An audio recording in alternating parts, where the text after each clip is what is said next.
We now have solid proof that Mark Carney is unfit to lead, and if you still doubt that, then you really need to watch this video. Welcome to my channel, y'all. I hope you're having a great day. Well, I've heard from some of my viewers that YouTube is suppressing my videos. They're not notifying people who have their notifications turned on, and my videos aren't showing up in people's feed. So do me a favor, hit that like button, hit that subscribe button, hit that bell notification, and share this video out with as many people as you can so that it breaks the YouTube algorithm and more people get exposed to these videos. Because obviously, I'm saying stuff that YouTube does not want people to hear, and that makes it even more important that these videos get out there. Now that we've got that out of the way, let's go to the topic of this video. In an older video that recently resurfaced, Mark Carney was heard to actually praise rioters in a riot in Hamburg, Germany in 2020, where numerous people were assaulted, lots of property damage happened, and over 70 police officers were injured. And he thought that was amazing. Let's go to that clip, and then we'll talk about it. One of the highlights, I think, of my time in public service was the Hamburg summit. Not because of the riots, which were fantastic, I have to say. They were like some of the best riots I've seen at a G20. So I got to ask you, what kind of leader actually supports riots where police officers are injured? A lot of property damage occurred. Other people were assaulted and injured, and he's supporting this. What kind of a leader does that? Well, Mark Carney, and I think that really demonstrates the nature of his character. He really doesn't care about people. He doesn't care about the laws. He doesn't care about law enforcement officers who are putting themselves on the line to keep all of these leaders safe during this summit. No, he doesn't care about that. He thinks it's funny. He thinks it's amazing. Well, I think that you're a demented individual, Mark's Carnage Carney. And this is in stark contrast to a couple of years later when he actually supported the seizure of bank accounts from peaceful protesters in Canada. Let's take a look at a Globe and Mail opinion piece that Mark Carney wrote. It's time to end the sedition in Ottawa by enforcing the law and following the money. Published on February 7th, 2022. Mark Carney is an Ottawa resident and former governor of the Bank of Canada and the Bank of England. In our capital city, many people have been terrorized for more than a week. Women fleeing abuse have been harassed. Many elderly have been too afraid to venture outside their homes for groceries. Really? I wonder where he got that information. Maybe there were a few people who were afraid to go downtown during that time, but wouldn't they be more afraid of these pro-Gaza, pro-Hamas, pro-terror demonstrations that have been happening throughout Ottawa in the last couple of years? I think they'd be far more afraid of that, if anything. And since the trucker convoy was peaceful with music and bouncy castles and live bands, I think that he's blowing things a little out of proportion here. I actually think he's downright lying. But let's carry on. Families have been deprived of sleep for days on end by the constant barrage of 100 decibel noise. So 100 decibels, that's actually not that bad. I mean, yes, it is annoying. Yes, it is a little louder than normal conversation, but it's not like a blaring rock concert. He's really being an idiot here. And did he measure it? That's the other thing. Did he actually measure the sound, the decibels? I doubt that he did that. He's just pulling this out of the air. Control over the city's downtown core, which includes the parliamentary precinct, was ceded by the police and taken over by what the chair of the Police Services Board describes as an insurrection. An insurrection. He's using this term a lot, but it's not an insurrection, and this is not sedition. This is very clear. They were not trying to take over the government or to force the government to stand down. In fact, they said right off the hop that they would leave if they had an audience with Justin Trudeau, so they could actually express to him how stupid all of these mask mandates and vaccine mandates were. They just wanted to talk to him, and they would have went home. But no, Justin hid from them. And that's why it carried on as long as it did. And Mark Carney is ignoring that fact because, well, him and Justin Trudeau are pretty much one and the same.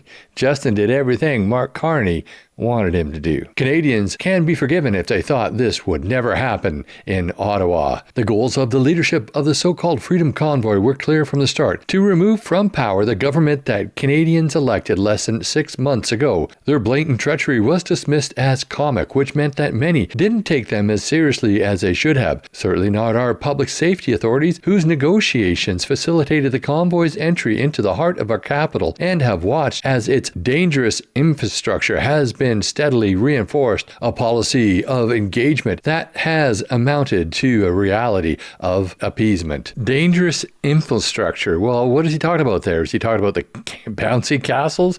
Is he talking about the trucks where people were standing on the back of and singing songs to the crowd and making announcements? What's he actually talking about here? It wasn't really infrastructure.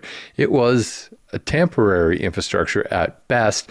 And how was it dangerous? At that time, he was probably trying to create fear and trying to build up a situation where the government would be justified in seizing bank accounts. That was his idea. On the first weekend, many Canadians who joined the demonstrations undoubtedly had peaceful objectives. Tired as we all are with the unprecedented disruptions that we've all encountered over the past 2 years, it's understandable that many would want to come to Ottawa to protest. It's a free country, and everyone should be able to express their opinions free of interference from the state, just as the press should be able to report without fear of harassment or intimidation. But now it is in its second week. No one should have any doubt this is sedition. That's a word I've never thought I'd use in Canada. It means incitement of resistance to or insurrection against lawful authority. Well, that's interesting because apparently it wasn't lawful authority. Apparently they overstepped their authority, and that's been ruled on by the federal court.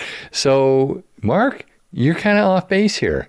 Well, you're definitely off base here. On Sunday, authorities began to draw the line, declaring a state of emergency, which was the right thing to do. From now on, those who are occupying the downtown of our country's capital should be in no doubt. They are no longer simply abdicating a different strategy to end COVID-19. They are not patriots. This is not about restoring freedom, but beginning anarchy. I have a real problem with somebody who hasn't lived in Canada for the majority of his adult life calling other Canadians non-patriots or not being patriotic. I don't find him to be very patriotic at all. And since he's the type of guy who would move his business to the United States out of Canada for tax reasons, and he's also the type of guy who set up businesses and financial funds in tax havens so that he could avoid paying Canadian taxes. Is he the patriot? I don't think so. I think that people who actually stay here actually earn money for the country and actually have some sort of connection to Canada, some real connection and some love for the country. I think those are patriots. I don't think Mark Carney is a patriot at all. This isn't getting carried away at a rally. It's not a rush of blood to the head. It's deliberate and calculated, and because of that, we must know that from now on, there will be consequences for their actions. The police have been reluctant to enforce the most basic bylaws, but these infractions, the constant blaring of horns at all hours, the harassment of people, the culture of fear, have been making residents' lives hell, will bankrupt our businesses, and if left unchecked, would help achieve the convoy's goal of undermining our democracy and the rule of law. And we all know that wasn't their goal, but we do know that that is the goal of the Liberal Party of Canada, because they've been doing it for the last 10 years, and well, pretty much ever since the 1970s under Pierre Elliott Trudeau, Jean Chrétien, Paul Martin, John Turner.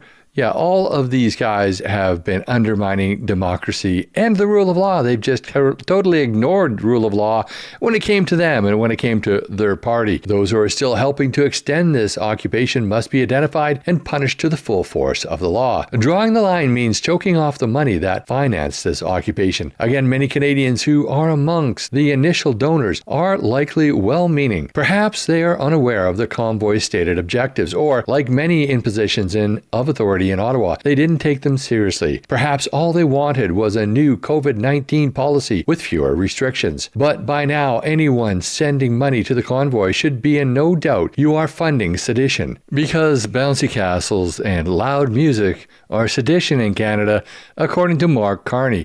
Of course, those riots in Hamburg, they were just amazing. They were just great.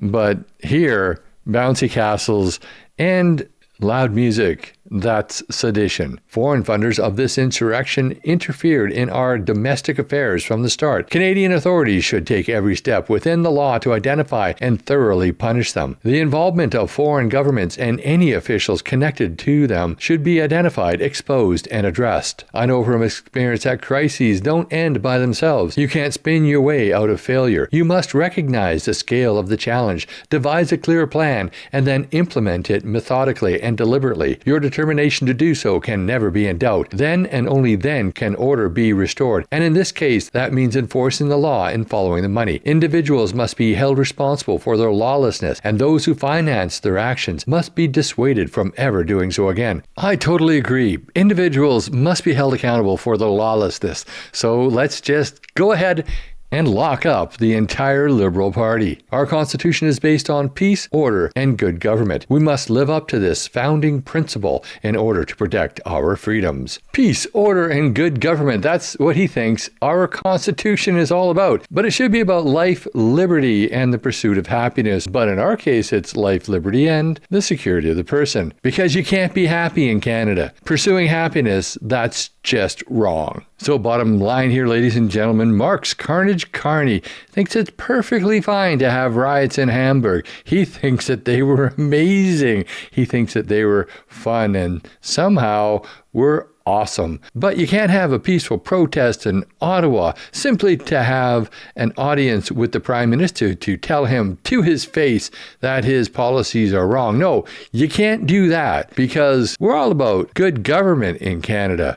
We're all about controlling people, and that's just totally out of control. People can riot in Hamburg, and that's just fine for Mark Carney, and he'll get lots of enjoyment out of that.